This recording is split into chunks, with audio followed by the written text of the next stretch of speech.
Hi, I'm Owen from Square Balloon, and today I'm going to talk you through the new Google Analytics change where they're turning off Universal Analytics. So this will be the screen that you used to see.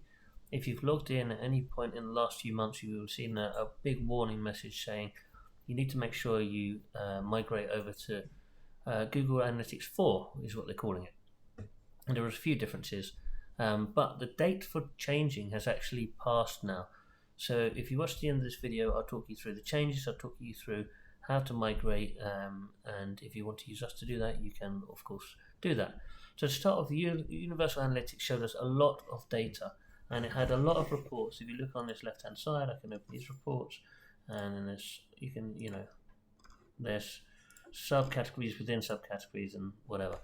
So Google Analytics 4 is a lot simpler. So if I just show you what that one looks like, here's my Google Analytics 4.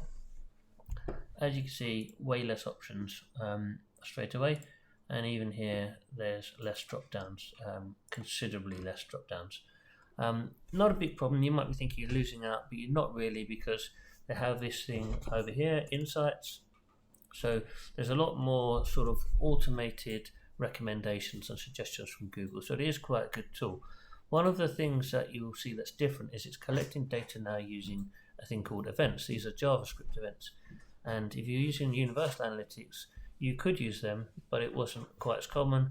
People would track things like the thank you page for the website contact form as a conversion.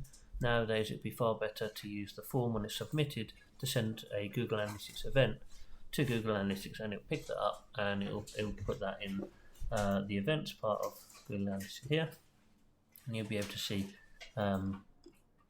these sorts of things. So you can see we're tracking page views, but we're also tracking scroll percentage, as often I think that there's a bounce rate, which is a common statistic, which is how many people have come to the website and left on the first page they visited. Well, if they've got a really interesting blog post and they read it all, I would still consider that a success, not necessarily a failure just because they left. They might have got the information they needed. However, if they only scrolled 25% of that page, I would consider that a bit of a failure because they didn't read the whole blog post. So there's lots of things you can collect. You can collect whether they click on a mail to link, so your email address, they click on a tel link, so your telephone numbers, and all of these can be registered as events in Google Analytics. So it does leave a lot of scope for some new stuff.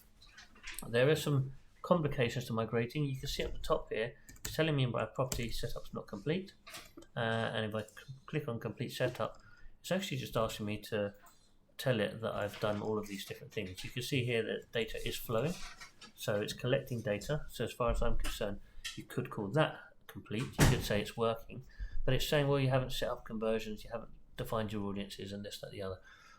And a lot of these things, it's just a case of you saying, I've done that, and clicking that, marking it as complete. So just because it said it's not complete might mean that it is complete as much as you want it to be.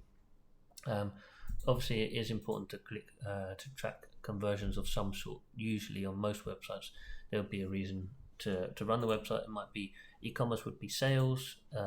Memberships might be membership registrations or sign-ups.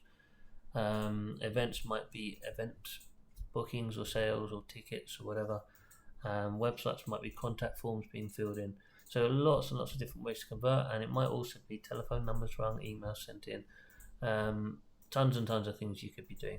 If you're running an SEO campaign, then you might have tracking things like how many people visit the site versus the month before or something like that. There's loads of things you might consider as measurements that are important for your website, and all of these could be set up potentially in here. So if you need help with this, please do get in touch, because it's not the most simple thing in the world to do. If you're very bit of a technophobe, then please do get in touch. If you want to do it yourself, Google does have a button which allows you to migrate from your Universal Analytics. If you click that, it will talk you through it one at a time. I've already done it here, so I can't show you that button. But if you do have any problems, just write in the comments and we will try to assist you. Or if you need any help, just visit the website and fill in the contact form and we'll get back to you. Thanks very much for watching.